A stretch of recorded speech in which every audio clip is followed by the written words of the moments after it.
there's another player on the Eagles roster that I think the Ravens could definitely go after, and that would be Quez Watkins. Quez Watkins is a wide receiver coming out of Southern Miss, and he is a speed, deep threat type of player, and he's at 6 feet tall. He ran a 4.3 40-yard dash. He's shown that he can make the big plays. He actually had his best play of his career was with former Raven, former Super Bowl MVP, Joe Flacco, hitting him on a nice screen pass for 91 yards for a touchdown. So overall, like, he's shown that he can make the big play in the NFL, and he's stuck behind some really good football players. He's behind Jalen Reagor. He's behind Devontae Smith. He's behind, I believe they drafted another wide receiver. I cannot remember who exactly they got. And they got AJ Brown as well, but yeah. No, they traded for AJ Brown. That's right. Yes, I knew they had somebody. They got AJ Brown, so like he's in the back of that depth chart, and they could use a safety. So rather than going after Reagor, maybe they could go after a Quez Watkins as a deep threat, which I think the Ravens are missing, is like a true deep threat. Because Duvernay, like, even though Duvernay's fast, I see Duvernay as a get him the ball early, like a Deebo Samuel. I'll still make this. I made that comparison when he was drafted. I'll continue making that comparison. Get him the ball in the short and intermediate, and he'll be a big play type of player. You don't need to throw a 40-yard pass for him. Quez Watkins, you throw him the 40-yard pass, and he'll get behind that defense, and he'll be able to score touchdowns. What do you think about Quez Watkins as a trade candidate? And there's possibilities that maybe the Ravens trade Chuck Clark in a fifth for Quez Watkins in a fourth, or the Ravens slightly improved draft capital in this deal. I mean, it's definitely interesting. He's another 6 foot guy, speed guy, but like you said, deep threat. Right now, if we look at our wide receiver room,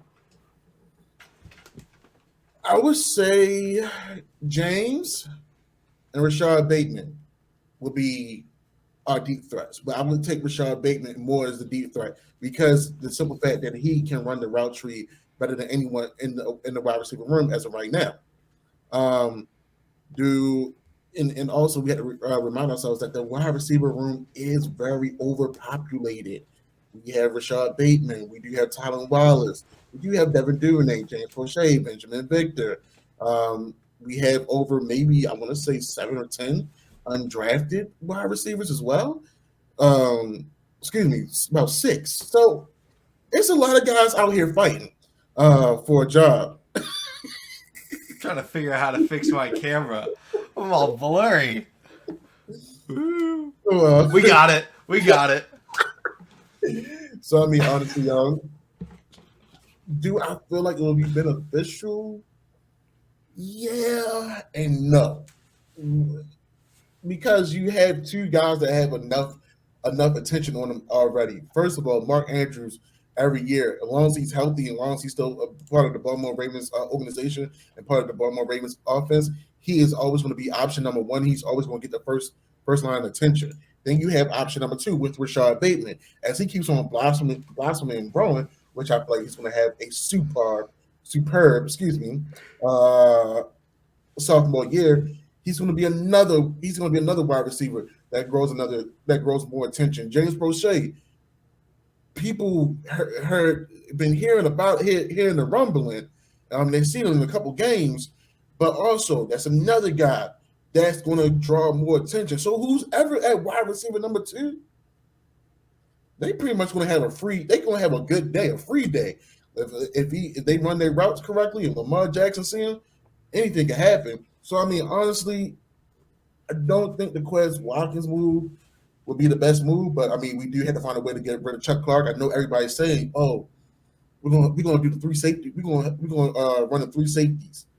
Yeah, Mike McDonald did that. That's cool and everything. I mean, Lamar Jackson played against the 3 safeties against San Diego and beat them bad. And then when we got into the playoffs, they ran the same thing and they couldn't get it. They couldn't get it together. I don't see the 3 safety defense being in the Ravens defensive playbook like that.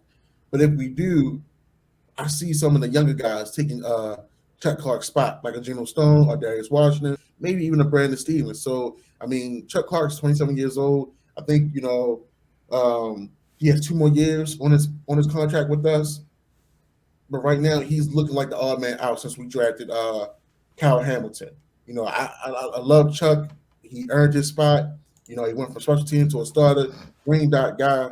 But at the same time, I feel like it's sometimes is when you gotta make your part ways and and bringing in another player in an overcrowded wide receiver room. I don't think that's the best. I don't think that's the best deal right now. I think we try to see if we can get some type of draft capital, some type of money incentive, maybe a fourth or fifth round pick for Chuck Clark. Because there are teams that still need a safety. Yeah, and like when you're looking at trying to maybe bring in a Quez Watkins, he is like, I don't know if he would be the best move because he's still like, he's not a game changing wide receiver. He's a depth wide receiver, and I feel like I would rather see Tylan Wallace out on that football field than Quez Watkins. Because I'm a huge fan of Tylan Wallace. I think he could absolutely be wide receiver 2 by the end of this season. I think him and Prochet and Duvernay will all be fighting for that. I think they'll all see the field. I would rather see all of those guys out on the field than a guy like Quez Watkins, because Quez Watkins is one-dimensional. He's fast. Like the Ravens' other players, Prochet's got great hands, great with the ball in the air, and he can run good routes. Devin Duvernay is incredible with the ball in his hands, and he's very fast. So, and Tylan Wallace, great with the ball in the air, really good hands. He can run good routes. Like, he's also, yeah. So, like, I think that's something where, like, Quez Watkins would come in and be like, okay, here's our, one-dimensional wide receiver that we can throw out there. I don't know how not that he's a bad player, but I feel like the Ravens already have players that I like more than Quez Watkins, and I've been seeing, I didn't come up with these names because I was like, these are the guys that the Ravens should go after. These are the guys that I've been seeing the most, whether it's in the comment section or on Twitter or in Airtime, or, shout out to the Airtime, go check it out, shameless plug, but go, like, overall, like that, those are the names we're seeing. So we figured, hey, let's talk about the guys that we hear about. And that's what we do whenever we talk about most of these players. We will say, when we say, hey, we should trade for this guy, that'll be us bringing it to the table. But a lot of times it's bringing players that we are seeing the most. And Quez Watkins I've been seeing a lot of.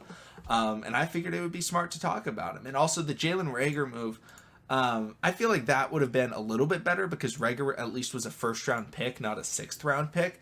But, as a deep threat, really, he's really undersized. I still don't know if that would be, because the Ravens would have to trade Chuck Clark and more assets. I think going after a Kadarius Toney would be a better option than a Jalen Reagor.